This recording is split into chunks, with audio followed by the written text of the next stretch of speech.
Yo, what's going on, guys? This is Hoops Off the 710. This is your host, Philly, and we're here to talk about last night's game, Game 7. This was amazing, man. Just couldn't ask for a better game. A lot of these games were blowouts and stuff like that, but we got a very close game. Game ended 111 to 103. Spurs came out on top, and they advanced to the finals for the first time in 12 years, which is kind of insane to think about just because the Spurs are always it feels like the Spurs are always really good, but they went through that bad stretch and then got blessed with Wemby. So yeah, but now they're back. I just want to go through my notes real quick, and then we're gonna go through the finals preview as well. So, um, firstly, what I do want to say, I picked OKC to win this series, but I picked OKC to win the series thinking that J Dub was gonna play more than a couple games. You know what I'm saying? So I just nah, that's not an excuse or anything because at the end of the day they were up what 3-2. You know, and the Spurs won two straight, and nobody. It seemed like nobody could win two straight in this series until the past two games, or three games. Three is it? Something like that. I think three games, something like that. But yeah. This was just such a great game. I just want to go through my notes real quick. Wemby was aggressive immediately throughout the gate, and although I think he only had 22 points, it really felt like his presence was there. We've seen a lot of these games that how it went is just him taking a lot of threes. Like he'll have one game where he's dominating the paint, and the next game he's taking threes. It's kind of been like on and off, like you know what I'm saying. But when it mattered, it felt like all his points were super loud. Just a bunch of dunks, a bunch of layups, a bunch of putbacks, a bunch of odd stuff like that. So shout out Wemby, man. Third year in the league and he just made it to the NBA Finals, man. I can't believe it. I mean he's the best defender in the world for sure. But like best player, 22 years old, third year in the league, going to the NBA Finals and have a real possibility to win the NBA Finals.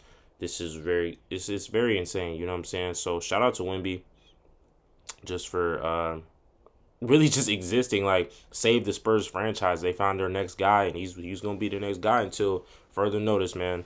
So yeah, my next note, role players came to play. Even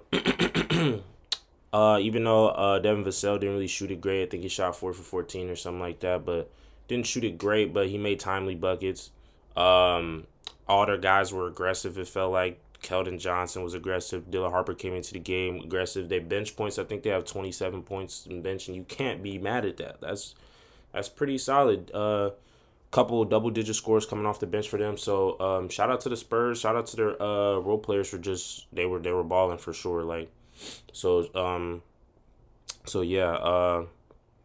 And what I did notice too, they held the Thunder to 7 points, to 7 fast break points. I'm sorry, they held the Thunder to 7 fast break points. And what you know about the Thunder is their defense basically is their offense, if in a way, if you get what I'm saying. So they're gonna play really good defense. They're gonna turn you over, and then easy layups, easy dunks, easy fast break points, and just the fact that they held them to 7 points, and I think the Spurs had about 12 turnovers, and they won a turnover battle. They won a turnover battle. OKC had 14 turnovers. I believe the Spurs had 12. So honestly, you have a chance if you aren't turning the ball over as much because OKC, if they turn you over, it's you basically putting yourself in a coffin. You feel what I'm saying? So shout out to them just for not turning the ball over. Their bench guys just coming out and trying to ball. Man, it was really really good to see. You know what I'm saying? So yeah, they shot the three very well as well. I know the past couple games they haven't really been shooting it well, but I think they shot it over 40%, which is pretty damn good. OKC shot about I think less than 35%, if I'm not wrong, but I'm pretty sure it was something like that. So, shout out to the Spurs. Just everybody came to play. De'Aaron Fox, shout out you. You hit timely shot, timely threes. I think he had 15 on 12 shots, something like that. Shout out De'Aaron Fox. Stephon Castle played elite defense, but hey man, They had 6 turnovers, 6 assists. I mean, y'all won, but holy, them turnovers got to cut down. They got to cut down, but y'all won. So I guess you can't be too mad at it because he had half the team's turnovers. Which you're a point guard, shooting guard, like it makes sense, but can't really do anything. Not really do anything about it. You can, but you're a point guard, shooting guard. You're gonna have the ball a lot of the time. But 6 turnovers is crazy, especially having 6 assists. That means literally the 12 times you pass the ball, it was one or the other, just turnover, assist. You know what I'm saying? It's just crazy.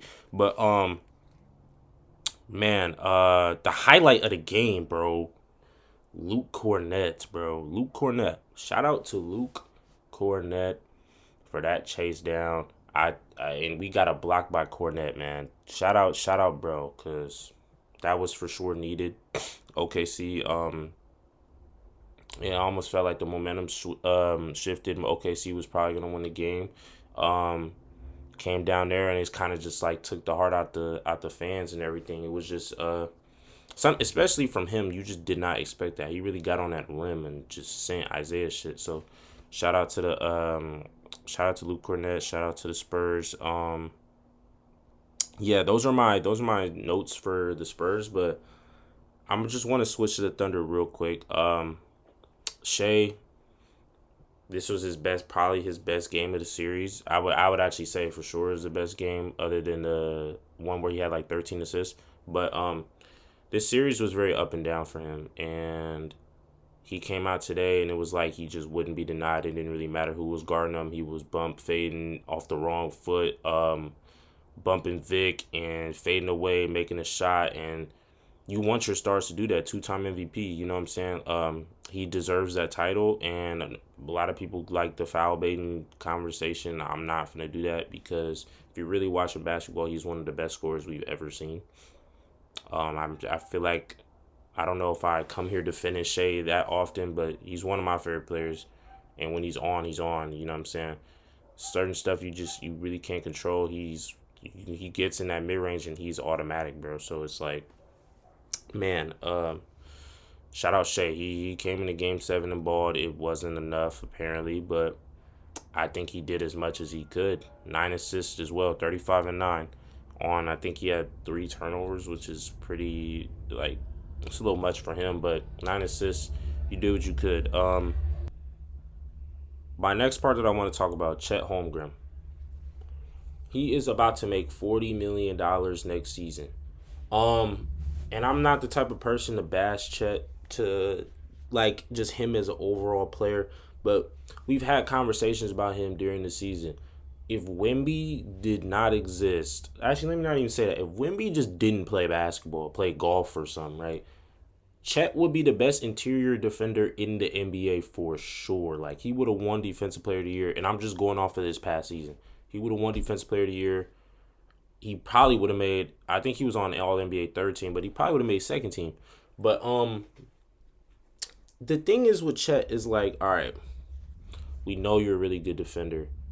The offense is just what needs to clean up. Similar to Wemby, but like Wemby's ceiling is a lot higher. But Chet's thing is like, man, when it's time to score, it's like, it's just really hard from him.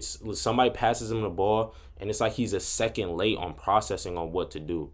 You know what I'm saying? If he should pass, if he should shoot, if he should do what. We didn't see so many games in this series where he gets the ball. I forgot what game of the series it was, but it was a play where he was in the corner. They passed him the ball, and he just jab, pump, jab. And I'm like, bro, what are you doing? You have to score. Like, not even have to score. You just have to shoot that, bro. Like, keep the defense honest, because now you're not even taking the shots. Or you're waiting a second to make a decision. Bro, you got to do that immediately. You get what I'm saying? So, yeah, his money kicks in next season. You got to start, since that money's kicking in, you got to start banking on him to be the offensive guy that they need him to be. Let me go back on my notes. I know I was saying, yeah, because even everybody, I feel like OKC didn't really play bad. They didn't play bad necessarily. But a lot of it was just, hey, man, it's Game 7. You need your stars. You need your stars to come and play. Shea came to play. Wemby came to play. All the Spurs guys came to play. Most of OKC came to play. A lot of it was just Chet. 4 points? You just made All NBA. That don't make sense. That doesn't make sense. Game 7, look, Game 7 is probably one of the very few games, at least for me, where it's like, yo, if you are the guy or one of the guys on the team and you take a bunch of shots, I'm not finna be upset at you. Cause it's like, yo, it's really win or go home. And in this case, it's, yo, you go to the finals or you're going back to the crib.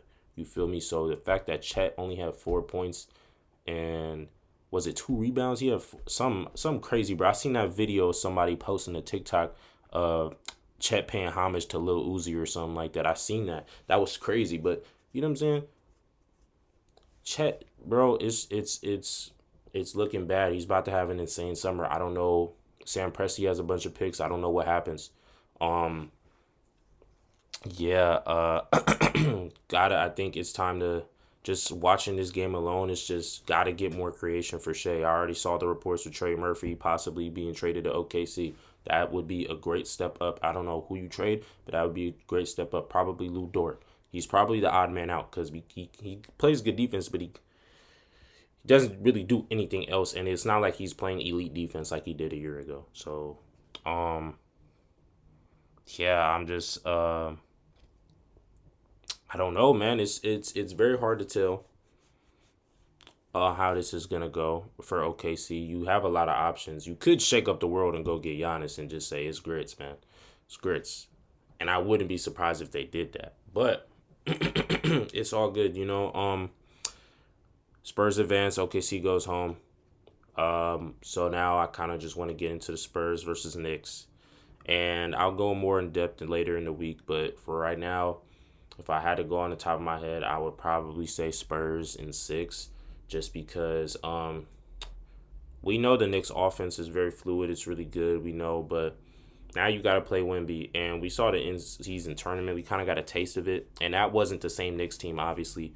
We were very concerned about the Knicks during that time. We didn't know what they were gonna look like come playoff time, if they were gonna be playoff droppers or whatever the case was. It was a lot more concerns than there is now. They've won 10 straight games or 10 straight playoff games now, and the offense looks completely different. It's like as soon as the playoffs start, they revamped, almost like Indiana last year, but a little different. You know what I'm saying? But do think it's different when you see Wemby, you see De'Aaron Fox, you see Stephon Castle. I think Spurs have enough bodies. Not saying the Knicks don't, but I just don't think their defense. I don't think the Knicks defense is good enough to stop Spurs long term, and they don't have anybody necessarily to guard Wemby.